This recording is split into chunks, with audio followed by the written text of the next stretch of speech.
Hey guys, welcome back. This is Lucid, and we are back with the tournament finals. It's turn 55, and for better or for worse, some of you have been expecting it, but this will be the last episode in the series. So, with that, let's get into it. We have 3 turns to do, and I don't think it's going to be hard for you to guess what's going to happen in those 3 turns if I tell you there's only 3 turns left. So some of the suspense will be ruined, but anyway, I decided to ruin it. Here we go.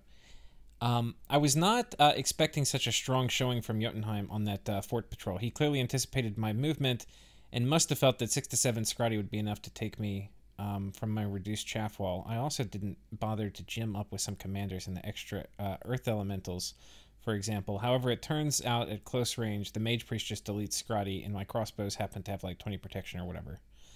Operation Pray the other players stop Barco still in effect. In the meantime, I might be able to finally get my grip on land. Maybe Jotuns. Might be able to get a grip on my lands and maybe Jotuns. Yeah, the eternal wish of Ulm. We have some magic phase attacks. Let's see what's happening. Yis comes in here, attacks a Vanarusian province. That is this throne. Okay, so this is actually an interesting move. We'll come back to this. Vanheim attacks this Yis province. This is right here, but just got PD. Bandarlog attacks a province with the monolith. Interesting. There's nothing here. What the hell did Bandar... The hell?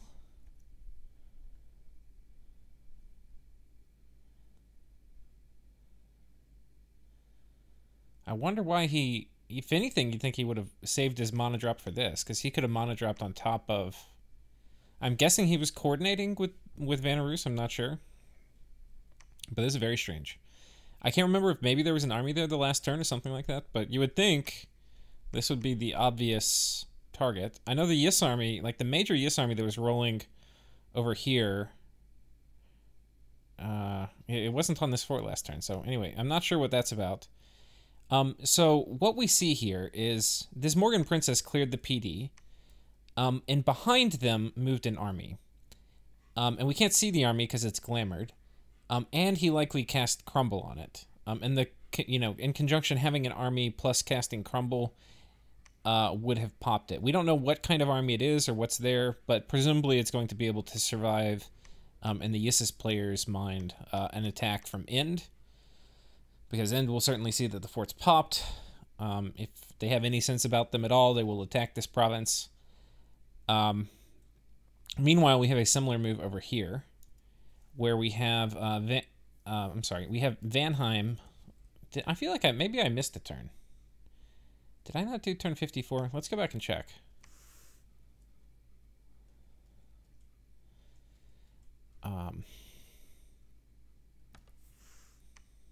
I might have typed... I type a little message to myself.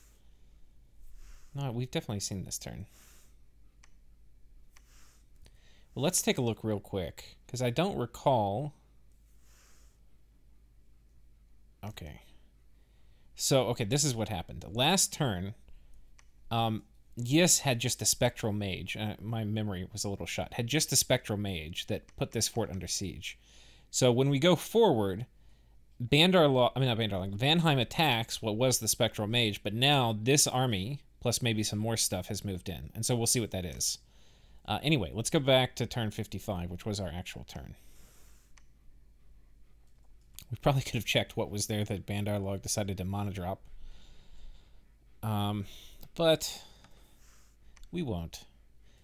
Okay, so anyway, there is a big army on top of... A big battle on top of this throne of Vanheim. And so let's see what happens. We've got a bunch of Einhairs. We've got a few Storm Demons. We've got some Blood Hunters who he hasn't taken the Sanguine Dowsing Rod off yet. This guy presumably to do... Maybe Storm. This isn't a high enough path unless he jumps in a Communion to do Fog Warriors. And Fog Warriors is not great against Morvarks, but it's not bad. It'll certainly help a tiny bit.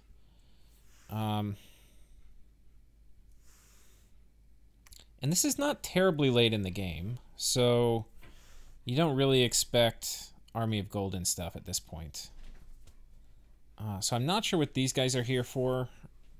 They don't have gems, so it's probably, my guess is Earth Power and then Gifts of Heaven or something. But they could also do Earth buffs, which would be nice. Some Vans.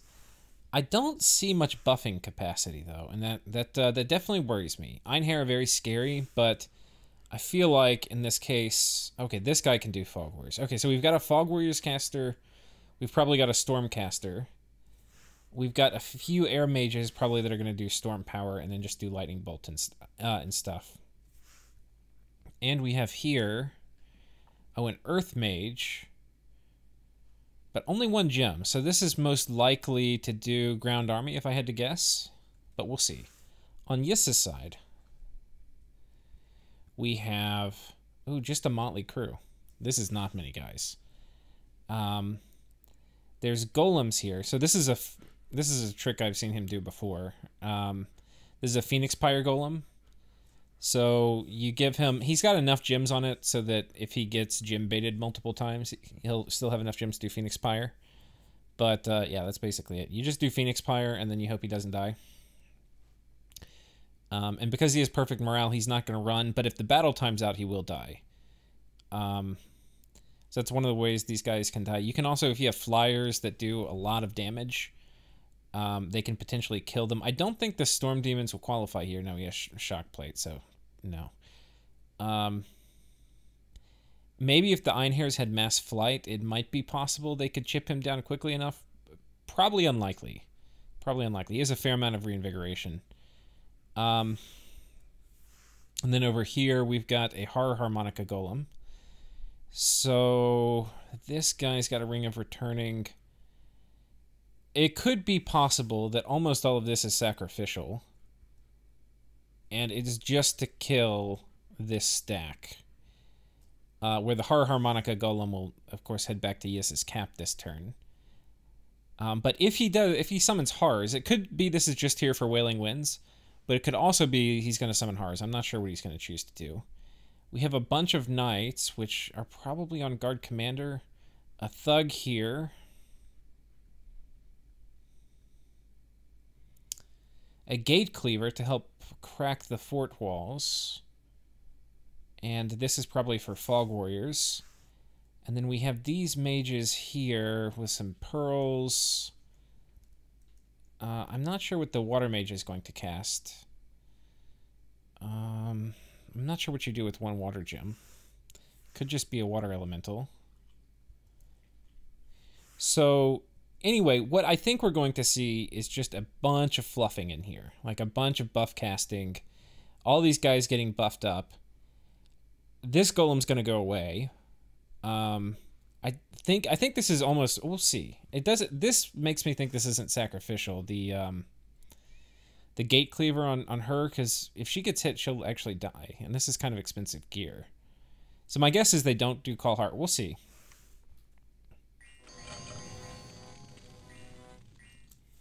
So Mass Protection, Power of the Sphere, Serpent Blessing.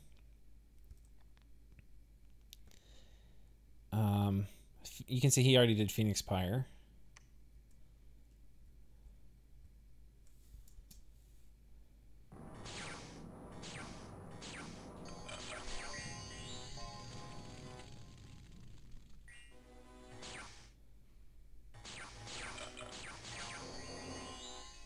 Weapons of Sharpness, Astral Shield, Wailing Winds, of course that's up. This guy's doing Battle Fortune on these guys. Yeah, so he's not summoning Horrors, which, yeah, this group is not sacrificial. A bunch of buffs getting cast. You can see this guy's got, he got Iron Warriors put on him. Did everybody get, he didn't do Army of Gold, did he? No. Because these guys just have... So everybody at least got Mass Protection, but some of them also got Iron Warriors. Is I think what happened. On this side, we do have Fog Warriors out. Which is good. I would say this is like a pretty decent Vanheim army.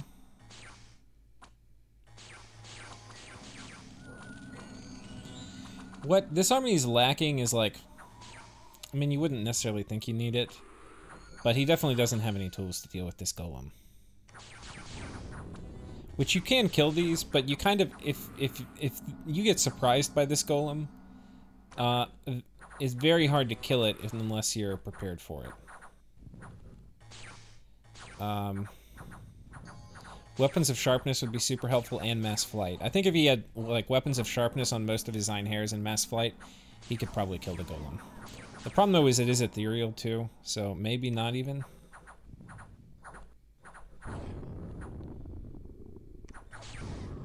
Gifts of Heaven coming down. I think it's actually him casting Gifts of Heaven. And then his mages are running off the battlefield too, so good luck trying to like nuke these guys down.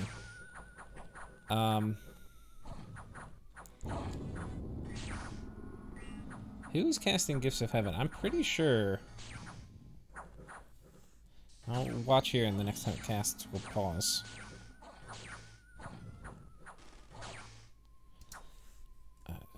Feargall?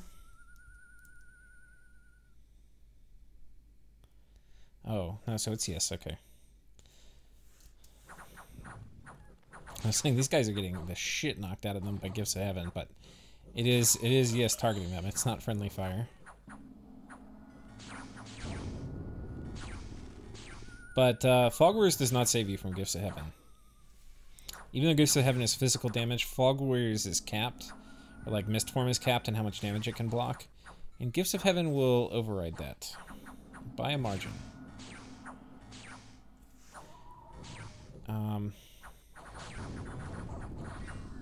So he is losing more Varks, and he's losing now probably some of the mages. The Wailing Winds is probably taking an effect. Having Berserker is pretty nice, a pretty nice trait when you're dealing with Wailing Winds. But yeah, it's just not able to kill him. I mean, if you look at these Morvark Knights, they've got all sorts of buffs on them, you know.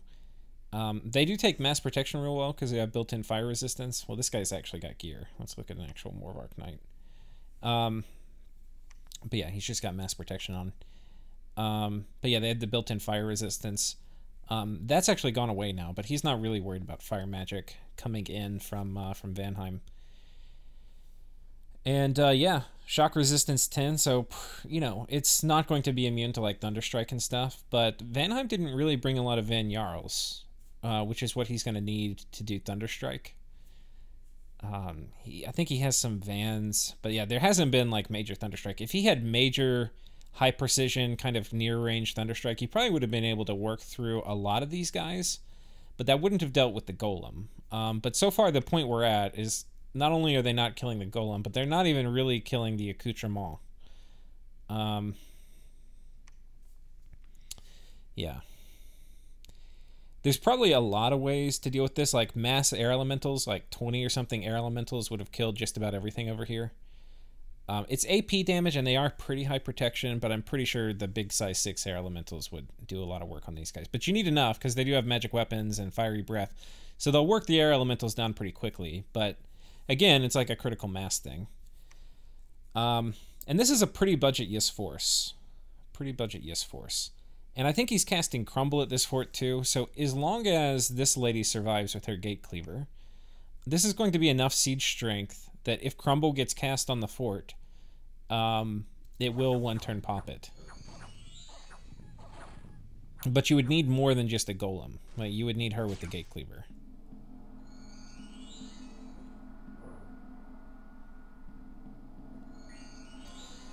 It is a little embarrassing, though, that to win, he just needs to get one throne from Vanheim, and that this group's able to take it. You know? Like, there's scary parts of this, right? And if you're not expecting the Phoenix Pyre Golem, you don't have a lot of turns to react, you know? Like, first of all, he had no turns to react, because this is his first time to see it, and then next turn the fort's going to be popped. But, so this thing is a surprise. But everything else here you could basically expect. And honestly, there was nothing super crazy. Like, the things that you might not expect are Wailing Winds, but otherwise it's just a bunch of, you know, like a few buffed up Morvarks. And Fog Warriors is great. Like, Fog Warriors is really good. But that, like, if you look at what Vanheim brought to this fight, he brought Fog Warriors, some Storm Demons. And the Storm Demons, you know, by the way, I think he does get Storm up, right? Storm doesn't even go up. The Vans immediately rout. Alright, that was pretty unlucky. Did that really happen?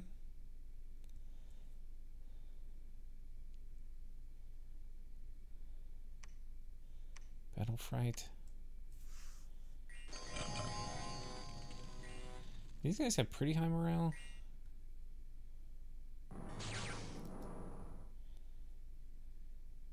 This guy immediately runs. Yeah, Wailing Winds is a strong spell.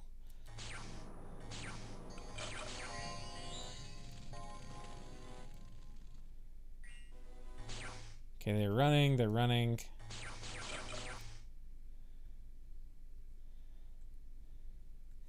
Storm isn't up. So there's a few things that are missing in this. Like, one, for these Storm... If you're going to use Storm Demons, even only, like, 8 or whatever, it's almost always worth putting Storm up. And, I mean, he should have Storm up as Vanheim anyway. And I think he had a Storm caster. We were looking around. We saw one guy... Yeah, this guy should have cast Storm. What the hell did he do? Blessing, Sermon of Courage? What the hell? Why is this his script? But yeah, I mean, if you're gonna have Storm Demons, you need Storm, and you also want to do Bloodlust, because that's going to increase the damage of their Lightning and of their Thunder Fists. So, yeah, you definitely... And the Lightning damage is pretty important, because, like, the difference in the Lightning damage for these guys versus, like, the Morvarks, who have... Or, like, you know, the Mages, right? Who have built-in 10 shock resistance. Like, if you don't buff them up with Storm, because they have Storm power, right? So they get bonus strength and Storm. With Storm and with Bloodlust, they have pretty mediocre damage. You know, it's 12 strength. But if you have both those things on them, it jumps up by 7. So it goes up to 19. And so this becomes a 19 damage attack. So anyway, with the 10 shock resistance, you basically are going to have 2 damage getting through. So it's 2 damage getting through or 9. And then you have DRN changing it. But you get what I'm saying. That 7 damage isn't like a minor increase. It's like a 6-fold increase in the effectiveness of these guys. And then they're going to be better in melee combat too. Plus, you know, presumably you have Vans and stuff who are going to be doing Storm Power and doing Thunderstrike. So, I mean, this is like the army, you know, he's got a lot of units here, but it's kind of... It's a little meh. I mean, this is good. He brought a morale item, too. Inspirational 2. Unfortunately, this guy failed his morale check now. And then these guys failed their morale check, and they're running. So, that, I mean, that's just Wailing Winds for you. And he did bring an MR gear for him, which is nice.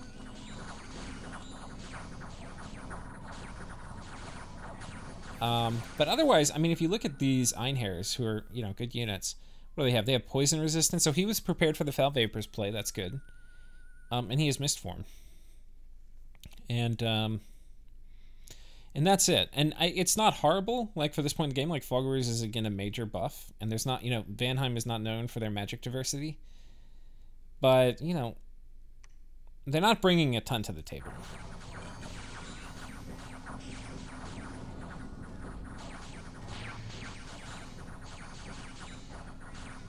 One thing that's kind of cool you can do, I don't know if you had the research done, but if you cast Growing Fury, it's going to automatically set Berserk all the units that are Berserker. They don't have to wait to get hit. So that's a kind of cool thing you can do with these guys too. Though, of course, you also risk having your mages run into combat if you put that up. But if we look at the ledger, yeah, Vanheim lost about everything. And Yis lost 3 druids and half of his knights and a couple priests, so almost nothing. So there's an efficient battle for you. And I think we can say pretty clearly in this engagement who outplayed who. And then, yeah, we've got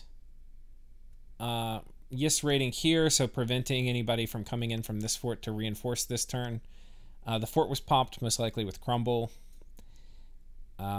He may be able to get some reinforcements from here all the way to here, but if Yis magic phases this fort, it will prevent multi-phase province movement, And the only way that Vanheim can block this is either by enough PD to kill whoever's going to magic phase here, or by having somebody already in this province ready to patrol. But he can't like even magic phase to block it. It's only PD or if he has somebody here. So anyway, if he does that, he's going to block these guys from reinforcing.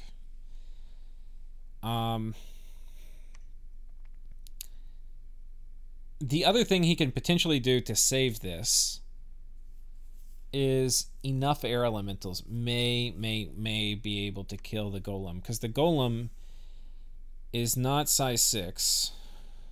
Well, no, probably not. It would have to be air elementals with fire resistance. I don't know how he'd do that, but if he had it on his god, the golems are only size 5, so you can trample them. So potentially, potentially you could. I don't know if golems can trample him before he will reinvigorate his way back up. It may just barely be possible. But the problem is when they die, he's going to explode and potentially kill the air elementals around him. And yeah, it may not work. I have no idea if that would work. But that's an option. Like, what can you do?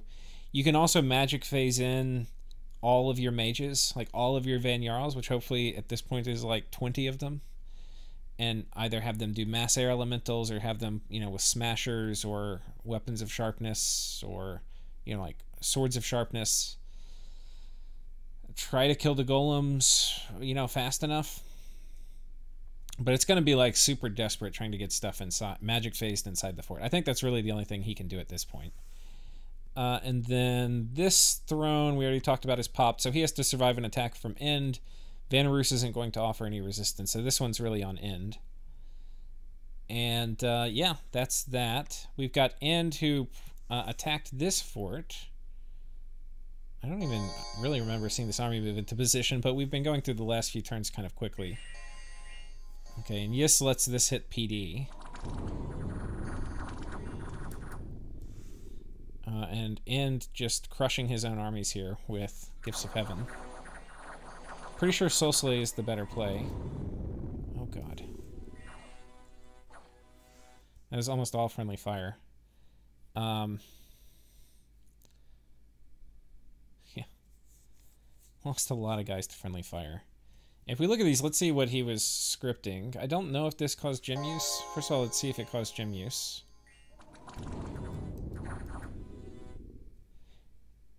Oh, Banner prepares to cast Marble Warriors. So that's over here. That's a spell that costs gems. So, and anti-magic. So we did use gems. But there's not much getting cast. I mean, somebody cast Marble Warriors, but I think everybody was out of range. And these guys are basically unbuffed, right? Yeah. Okay. But things are happening. He's checking this throne. The fort isn't popped, though.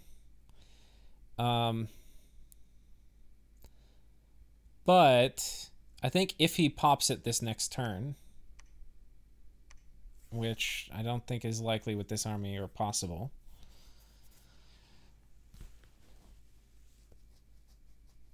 I think, yeah, if the fort is popped, the turn Yis is claiming the thrones, so that he's also storming. I think that will prevent a victory, but I can't totally remember that. It's not super often that ends up mattering, but okay. Yes, moving to attack. I mean, End moving to attack. Yes, doing some raiding. Loses this to PD. Let's actually see how this happens here.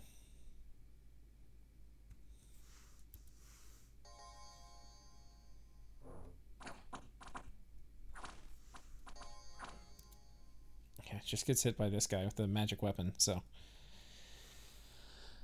Yes has good PD. If you go on top of a fort, they do get the Morgan Champion if they have enough PD. So that makes them pretty resistant to, like, Hashmels, who are really reliant on you not having magic weapons. Trying to see if there's anything else of particular note. I don't think so, not over here. There's a play on this throne on just a scout. This throne from Yis seems pretty well protected. This throne, Ulm just assuming nobody's going to come mess with it. I mean, if he only gets one of these, he could just magic phase on top of this throne and hope to, like, fog ruse up a PD dump or something. So anyway, we'll see if he actually does that. I think that's basically it for this turn. We'll go ahead and go to the next one. Turn 56.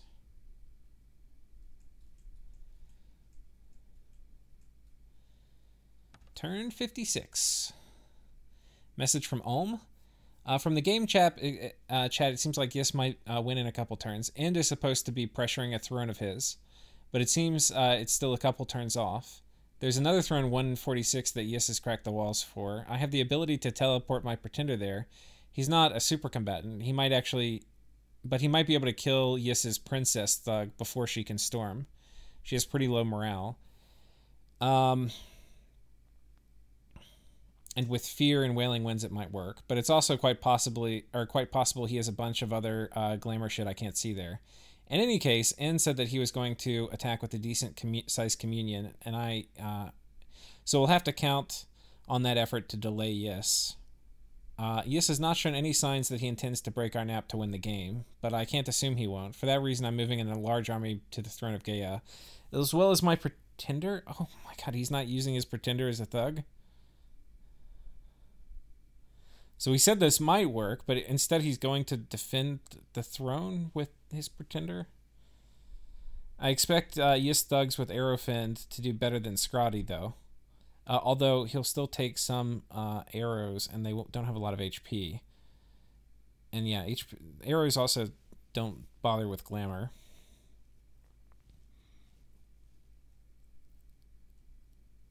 I'm disappointed that Vanheim seems to have failed pretty hard at defending versus Yis.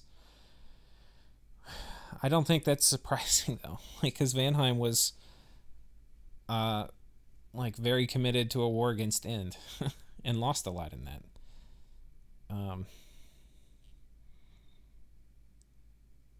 I mean, he did fail pretty hard.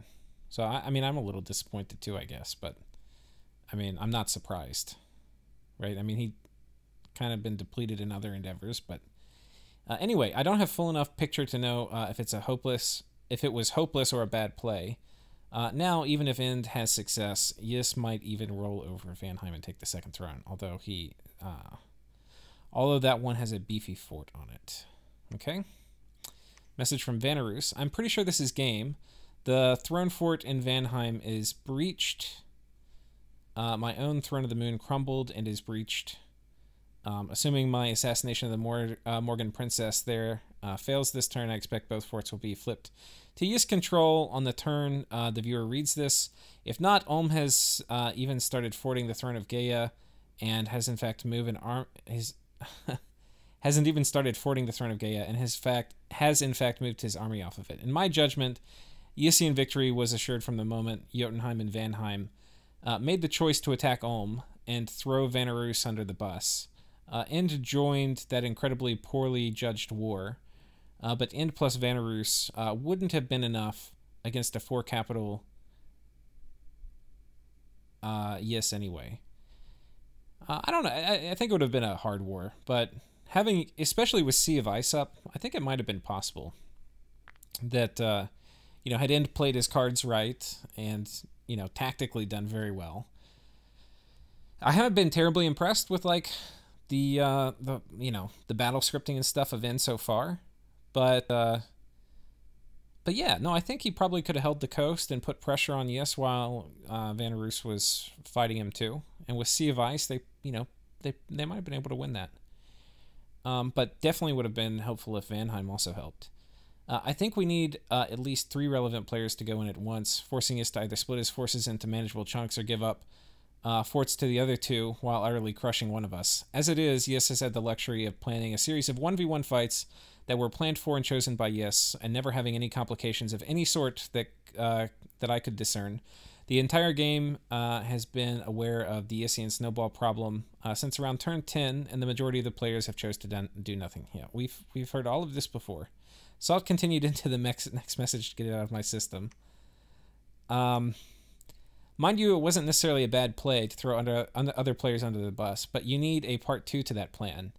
In this very game, I threw Pythium under the Ysian bus to buy myself time to hopefully finish the Bandarlog conflict and build up my forces. That went pretty poorly, and I ended up losing forces that I needed because I didn't take necessary precautions. I knew there were mages hiding in Bandar's capital, and I could have moved an anti-magic sage and some air elemental spammers to handle it, but instead I split up and tried to flip forts near Yis rather than playing solidly. There was no part 2 to the plan where they threw Vanarus under the bus. They threw away a bunch of troops and mages fighting each other, and now they're all depleted, and there's no Vanarus distracting the Ysian army while they capture stuff. Plus, the whole thing, where Yis already has the required thrones, invading Ulm was never going to wrap up in time to let them rebuild forces to still have time to fight Yis, even if Sakane folded instead of murdering them as he did. Is that true?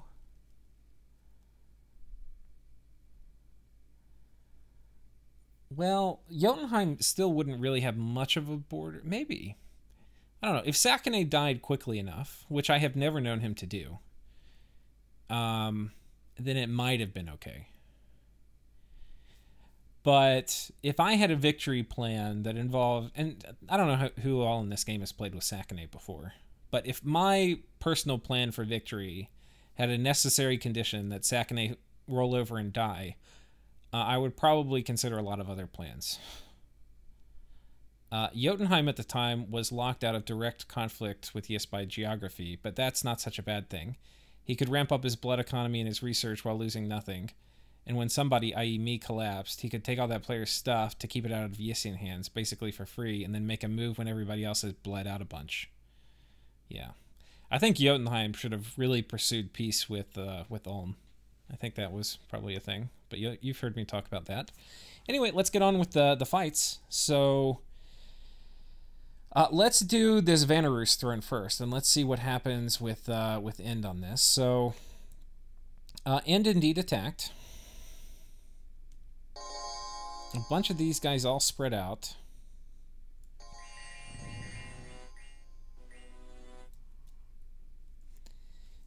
A big spread out communion. I guess, I'm not sure the logic of the spread out communion. It could be he's worried about air elementals, and I guess this would spread the distance they have to move to trample. But if it's like mass flight or something, you usually want to have a denser formation. I'm not sure about it, but might not matter.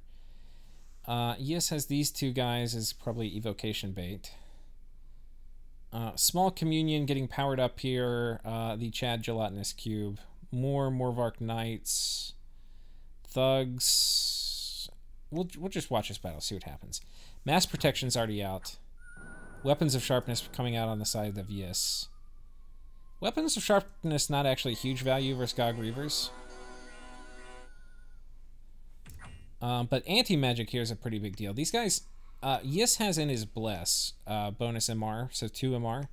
So when you take the 2 MR and you combine it with anti-magic, you get bonus of 6. So, and with up to 20, and 20 is a pretty good chance to resist Soul Slay. Like, you can see this guy charging through. Oh, what was that? Lighter than Ordinary Stars, Wailing Winds, cast by a Camazot. Oh my god. That... I think Camazots can be air randoms.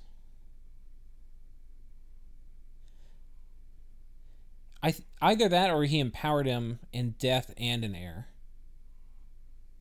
I think they have a small chance to be an air random. But yeah, empowering to do Wailing Winds can be definitely worth it. So let's take a look at these knights. They've got... Well, they're blessed. They've got luck on them. Did he do Will of Fates? Is everything lucky? We may have missed some of this. Okay, I think I heard the sound that, whoa, I'm pretty sure that was Will of Fates. I was thinking it was End.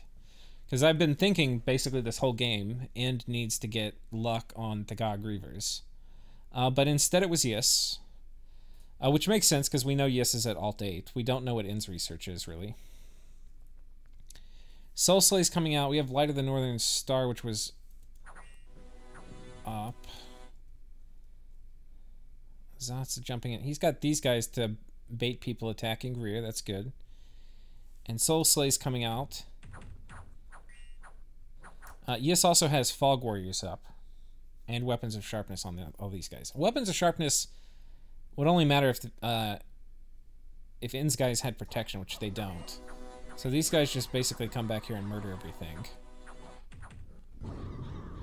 The God Grievers have routed. And the Soul Slays are coming out. But there's not enough chaff, really. You know, if there were a ton of chaff, like 200 God Grievers, this Communion... Because you can Soul Slay your way through about anything. This Soul Slay Communion, like, this was a pretty good mage core. But it just didn't have any front line. You know, it was like, what? My guess is like 45 God Grievers. 32, and some Lady Warriors, yeah. Probably about the right amount of mages, but no front line. So he kills 4 more Arc Knights, a priest, a scout, and then an attack in here. There was probably an assassination also. We don't get to see that. Unfortunately, as an observer faction, we are not privy to assassinations. So there's possibly a whole nother assassination metagame that's been happening this whole series I've been completely unaware of. Yeah, there's nothing inside here. So, okay, so this throne goes to Yis. And then let's look at the Vanheim throne. So we have Vanarus, I guess, doing a gem burn. Yeah, just a gem burn on to Yis.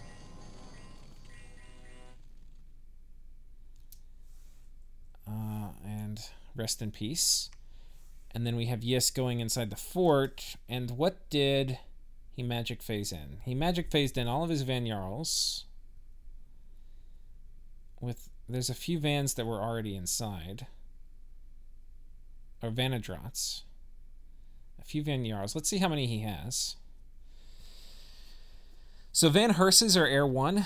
Vanadrots can be up to Air 4, but I think they're all Air 3. He's got 2 of those. Van Jarls are all Air 2. And he's got at least 10. Maybe more like 12. He's got some Storm Demons and a few dudes. And then these guys here. Not sure what they're going to do. So let's find out. We kind of know the shenanigans Yis is up to. Now, we'd have to... Well, maybe we can click through this. Some of these idiots are going to need Phoenix Pyre. Maybe he doesn't know what the fire-empowered golem is for. He is, without a doubt...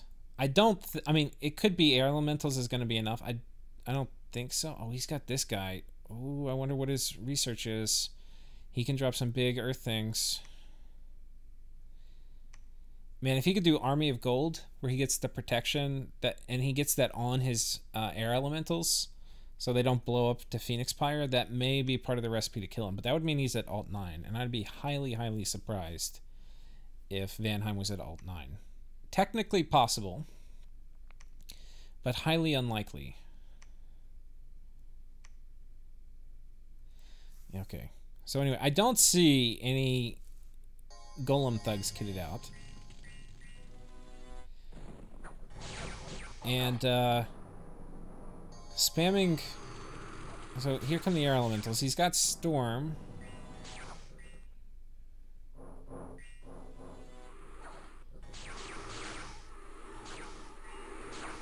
My prediction for this is everything's going to die except for the golem.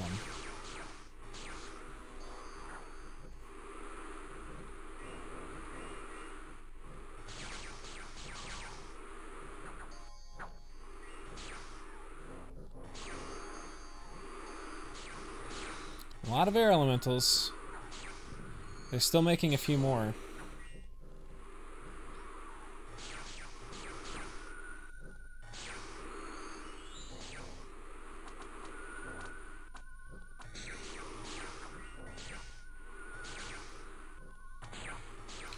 Now these are not size 6 anymore. They've been hit, so they're now size 5. And they can't trample, and if he gets surrounded by size 6, it's going to be bad news bears. I mean by size 5. Now this one is size 6. Oh shit, he got enlarged. So a mage cast enlarge on him, so he can't be trampled by air elementals. There you go, because he has nature magic. This guy's also size 6. He's got a ring of returning, but very high protection.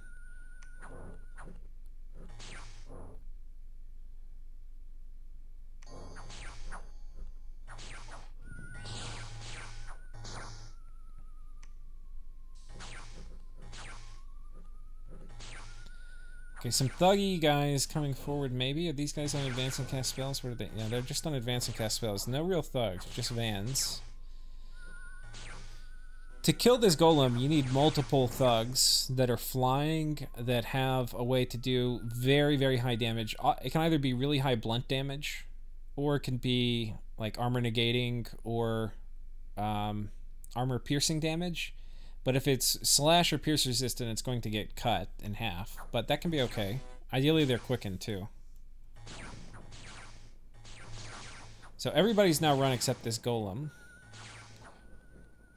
And it's highly likely this golem's going to die at least once. But golems are not going to rout. They don't know how to. So he dies to Phoenix Pyre. This is one of this player's favorite tricks. And he's back.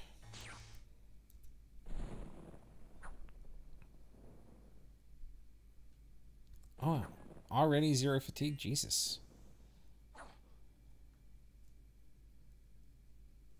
That seemed like very, very fast going to 0.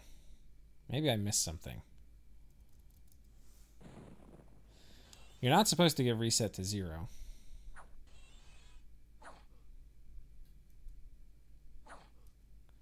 All right, let's watch that again real quick. We're just going to skip forward to that last part.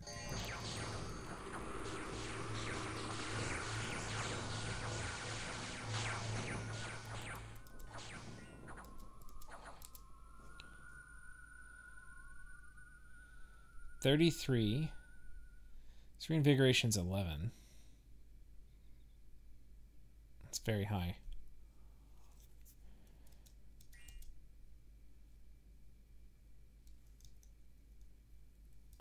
Sorry guys, I'm gonna pause it real quick. I'm gonna watch it again. Okay, so this is the turn he died, and I was like, why is he so low? So he gets 33 fatigue from it, and so the idea is for you to actually kill a golem, because a fatigue neutral golem or a fatigue negative golem is going to be at 0 fatigue when he dies. I was like, why is he so low? Yeah, it's because he was fatigue negative to start with, so he died with 0 fatigue.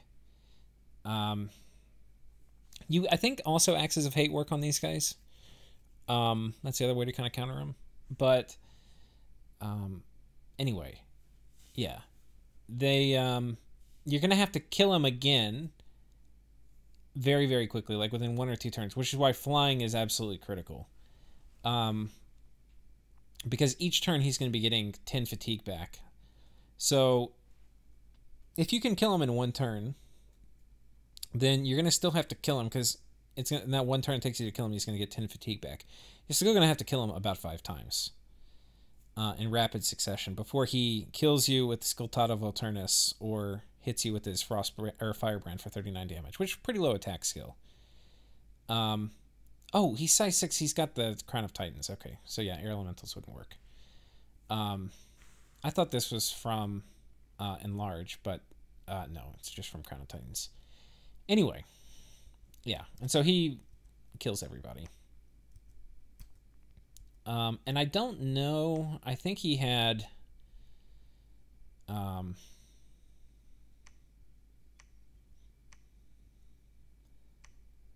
I'm not sure if where his Holy 3 was.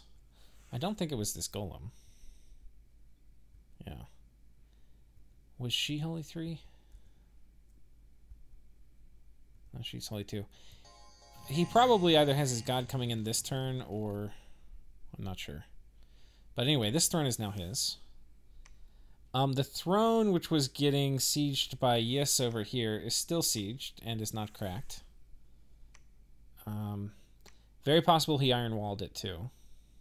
So anyway, that's happening. And yeah. Basically, this is the last turn, because I don't think... Assuming... I don't know if he has a god here. He probably snuck a god in, but didn't send him inside. Did we see anything on the outside of the fort? Because he didn't need to storm with this god.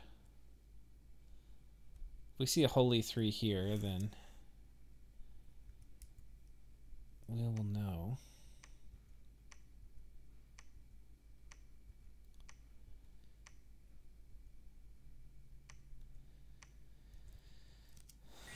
Yeah, I don't see it here. But it could be stealthy or something.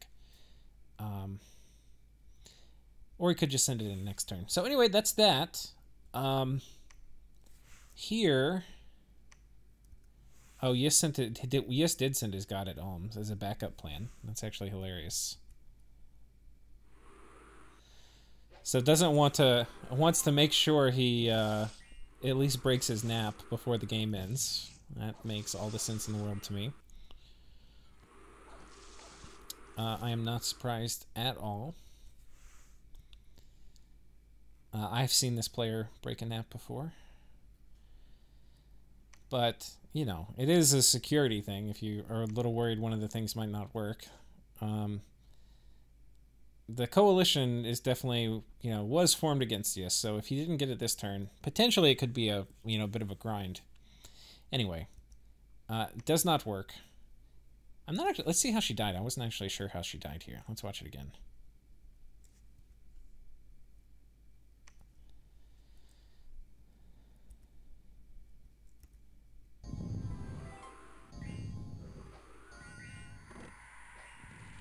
Oh, she just gets shot down.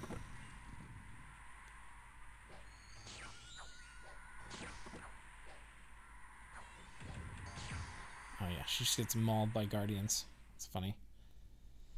So probably a good call of Ulm to move back there. Of course, Jotunheim forever nipping at Ulm's heels. Very, very funny. So I think that's basically all the stuff we need to look at. With that, let's go ahead and go to the last turn, turn 67.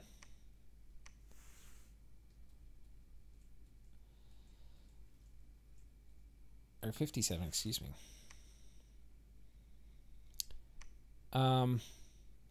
So these are the final messages from everybody.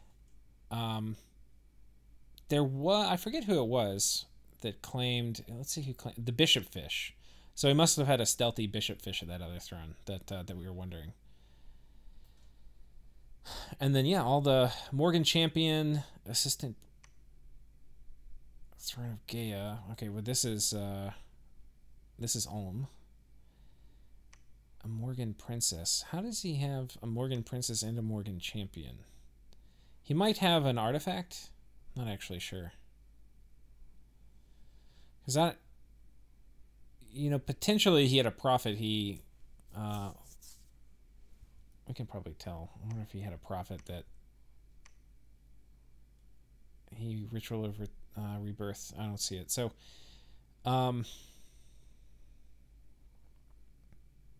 yeah, we should be able to tell here. Anyway. So we have final messages from everybody, and we have score graphs. So we'll get into that. Maybe actually, we'll do the final messages, and then we'll do score graphs, and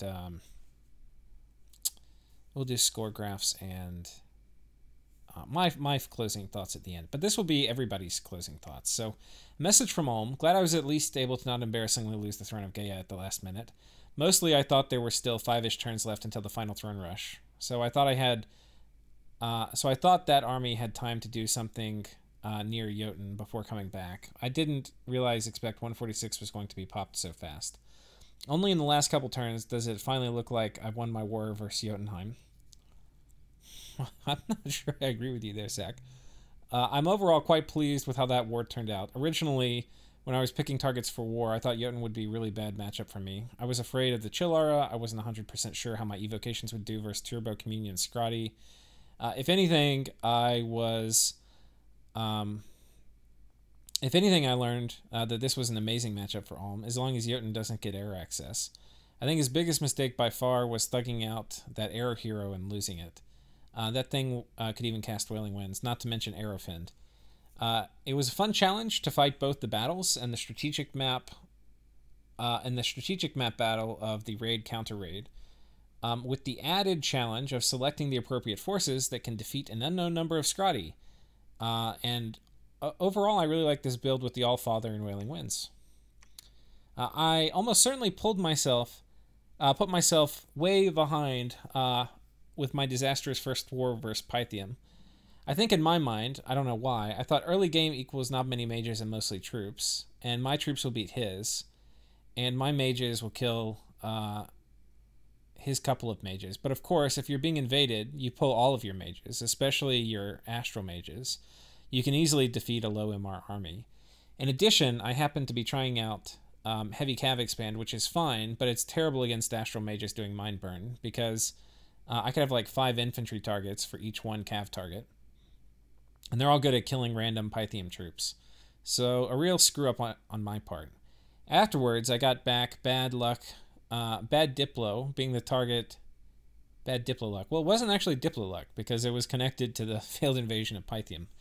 Being a 2v1 target. I was able to work some Diplo magic, get in to relieve some pressure, but those 2 turns of delay before End attacked Vanheim transformed what would have been a swift war versus Jotunheim into the slogfest it became. It was still really fun playing out that part of the game because the war versus Jotunheim was interesting to play out. However, it's frustrating when what determines whether you win or not is completely in the hands of another player. In this case, them stopping Yes. Okay, I think we'll do my thoughts on another episode. This is the thoughts of the players. I don't blame Vanarus too much for his collapse versus Yes. I mean, he failed less spectacularly than me in his first war versus Bandar, whereas Yes succeeded incredibly in his first war versus Atlantis. However, Vanarus clearly had a major game-losing Diplo fail in that he was not able to get any anti-Yes coalition off the ground. Winning the Diplo game in Dom 5 is almost as important as winning the actual battles.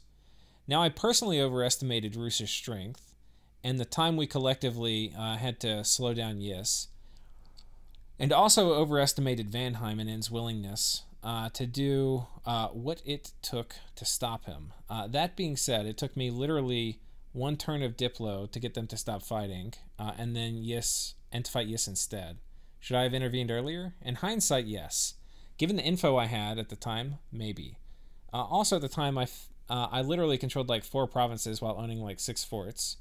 So I kind of feel like it shouldn't have been my responsibility to be the adult in the room to get the coalition going. I know Roos blames End and Vanheim for not joining the fight against Diaz, but in my opinion, it comes down to failing to convince him.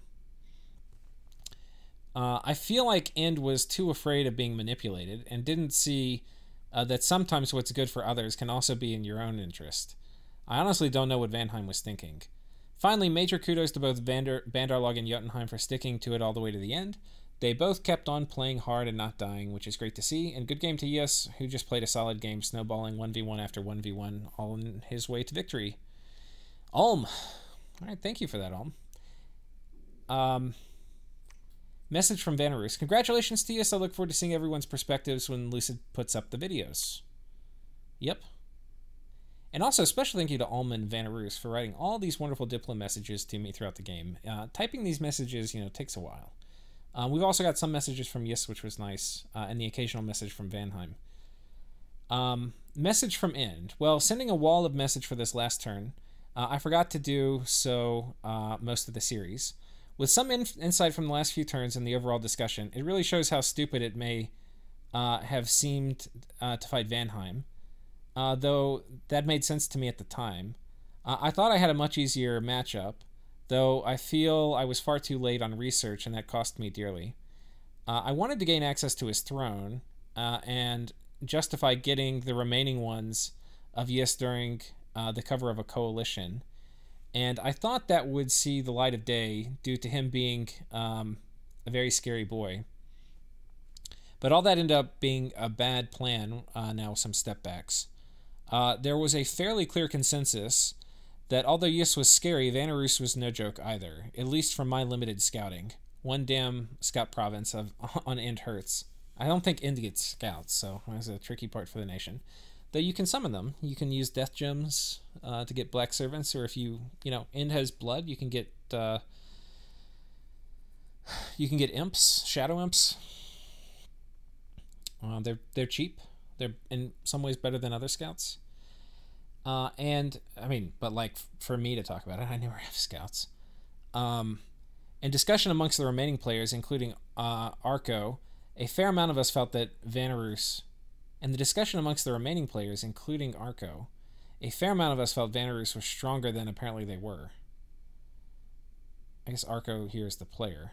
And that, at least for my part, that made me turn a fairly blind eye to his claims that he'd fall fairly fast. Oh, how I hate my actions now with better understanding of what actually happened. Yet it seemed so obvious to me at the time. How I'm eager to see the series and understand more of what's actually happening on the app. I probably focused on a single idea at the time. Was a great game and a deserved victory. To echo Sakone's words, Yus had a conclusive war. Most of us did not, or wasted troops away, and most of us, me the first, did make some wrong calls and very likely made bad diplomacy exchange on data and had awful scouting. Yeah, that was something I kind of emphasized a bit too with, like we see everything, but when you're actually in the game, there's way more fog of war and you don't know who to trust and all of this. And that's kind of what Ind was saying there. Message from Yus against Atlantis. So I guess this is going to be Yus's kind of report. Against Atlantis, I planned for Atlantis even before it was picked. With Relay unsurprisingly banned, the most obvious counterpick to my Yus was Atlantis, considered to be good enough to defeat Yus, and excelling in land wars compared to the remaining available underwater nations. Atlantis would choose between two strategies versus Yus, Monster Pretender Rush or Conjuration 5 Rush. I'd be defensive versus the former and aggressive versus the latter, sieging their capital as soon as possible. The next step, to vote for a map with land provinces on the shortest route between our capitals, that guaranteed their monster pretender would be an amphibious worm.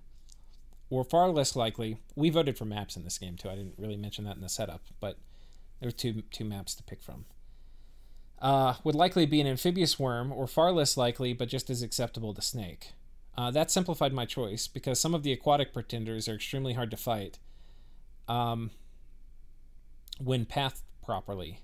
Now I choose a heavyish rainbow imprisoned pretender.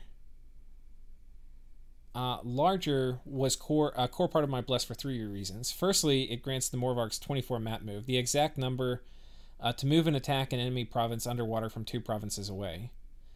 That I kind of speculate, but I didn't actually know that for certain, so it's kind of cool to have him confirm that. A key to both expanding while being pressured by a rush, or to push Atlantis.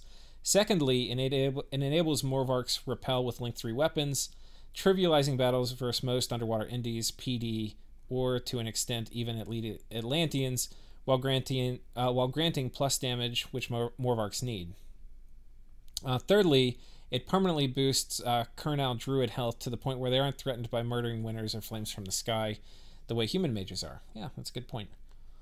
There are assorted minor benefits to larger too. Mage movement, communion durability. With enough health on Kernal Druids to survive murdering winter, which unlike flames from the sky, can only be cast once per province, I could choose Cold 3.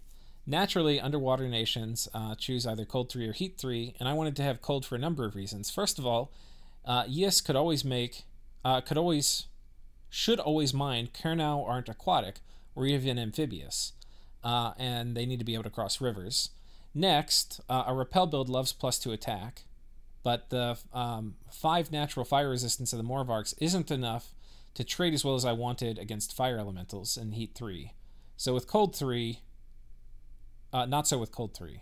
So okay, Morvarks are okay again, because fire elementals have firepower, and so firepower in Cold 3, they get a pretty big stat debuff. I have to think more about who was actually going to potentially rush him this game with fire elementals. I don't think we saw very much fire magic at all. I mean, maybe Ulm. I'm not sure who. Finally, Cold enabled the secret ingredient of my bless. Frost weapons. Universally believed to be bad. It actually doubles the Morvark damage versus protection unbuffed water elementals, the kind Atlantis would be using against me. So it significantly increases the damage. And it also significantly increases the damage versus aforementioned fire elementals, and allows air elementals to be shrunk by 2 shapes in 1 Morvark lance attack due to the mechanics of death form. Yeah, no matter how hard you hit something, I don't think you can knock it more than 1 shape in death form. But I guess if you have additional weapon like another weapon type, it counts as additional damage proc, which can hit it. Which I didn't know, but that's interesting. It also increases the speed with which Morvarks get their first kill in an underwater battle, dealing with situations like lance damage going to arm, leg, and bypassing shield protection in the lance shield hits. Underwater indies often have low body protection, relying rather on shields. While Atlantis fell short of Conjuration 5 elementals, it still sent 65 gems worth of size 3 in their last battle, where they outnumbered my sacreds with theirs, yet it was a lopsided victory for Repel Frost Weapon Morvarks. And third message from Yes, rounding the bless some cold resistance, as much shock and magic resistance as possible with the scales I wanted. Importantly, 15 poison resistance. It works far better underwater versus underwater Desians than 10. It's also safer to foul vapors with. Nature being the highest pretender path for its smite, which is great underwater versus monster pretenders. I think it gives bleeding. I'm not sure. Some undying, mostly for paths on the pretender, although it did add some survivability. And finally, for repel sacreds, everyone needs an ounce of damage, like reinvigoration, so blood surge. Note that the repel suffers less from fatigue than defense. So I could afford to not take reinvigoration from Earth. As it was, Atlantis chose a monster pretender rush, and the rest is history. Next, against the air breathers. Against the filthy air breathers. After Atlantis, I had 2 goals that synergized with each other.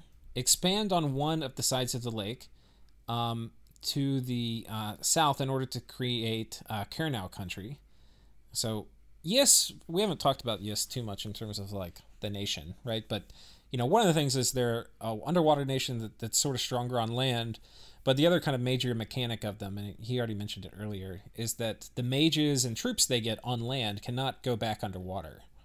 So, it's especially weird if you have like strange coastal provinces. They can do some sailing, but I don't think Kernel druids can sail. So you get weird mechanics where like you have to have a pretty dominant presence on land to really use your land stuff well. So anyway, in order to create Kernau country and try to support the nations around Vanarus, which I deemed as the biggest long-term threat due to the combination of excellent mage crosspaths, solid units and summons, lots of stealth options, and quality research site searching. It also just so happens that the nations around the lake, Ind and Satis, don't border Rus, which of the two was above all driven by my distaste for facing rigor mortis and hordes of 50 morale undead, right, which aren't going to be affected by repel.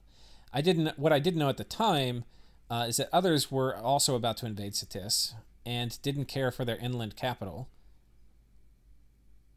Okay, that's a joke. As for Ind, they were fast to do the correct thing, fort their coastline, while I conquer forts. Time was of the essence in a purely economic war.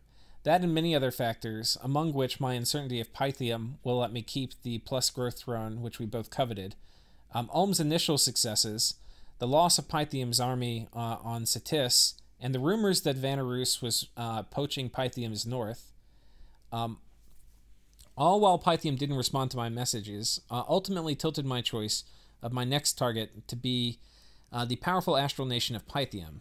As it was, however, Pythium annihilated Ulm, and I actually had to carefully prepare my battles against them to avoid taking excessive losses to Soulslay. I did my best to mask the presence of my anti-magic capable caster, and Pythium made the mistake of not religiously scripting Magic Duel against me. I think that's something we've all seen. Is that this one? Speaking of Astral, it was mandatory in my choice of nations to play. All magic paths have good things one would miss in them, yes, even fire. But Astral is the path I utilize most in the closing turns of my victories, when the world turns against me. Yis does care for battlefield astral control. Being able to field Kernel Druids with undue fear of Magic Duel, and Pythium was the top threat against this, Jotunheim and N being secondary threats. Having to deal with Pythium, I expected as follows. Vanheim to avoid fighting me due to lack of fire resistance in their Bless. Ulm to be unconcerned with my rise, believing that Guardians can deal with my Morvarks even after Arrowfend, Fog Warrior's reduction of Ulmish ranged troop prowess. What maybe Ulm's player didn't recognize is that Repel Morvarks can negate the Bane of Heresy attack before the fatigue application occurs. Jotunheim and I guess that's probably true, yeah. Jotunheim and I didn't border meaningfully, and was aware their long coastal border meant that they'll bear the brunt of a coalition war against me. Bandar to ultimately lose against Vanarus, although they inflicted surprise defeats to the invaders. Okay, sorry. My reading, my reading machine is getting worn out.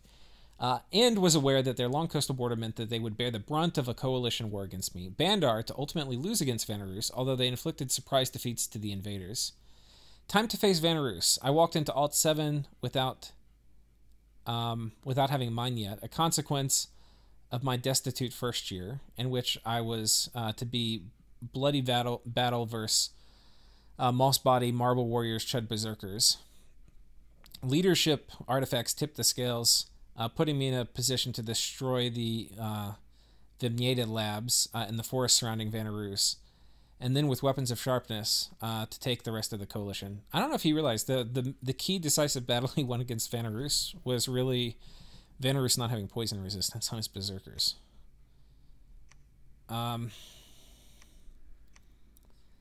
And that foul vapors, man. He did not expect it. Speaking of weapons of sharpness, I should mention construction was a priority for Yis. Obviously, weapons of sharpness was needed, but so were golems, and the various construction aid artifacts that allowed me to do things like casting 2 crumbles per turn.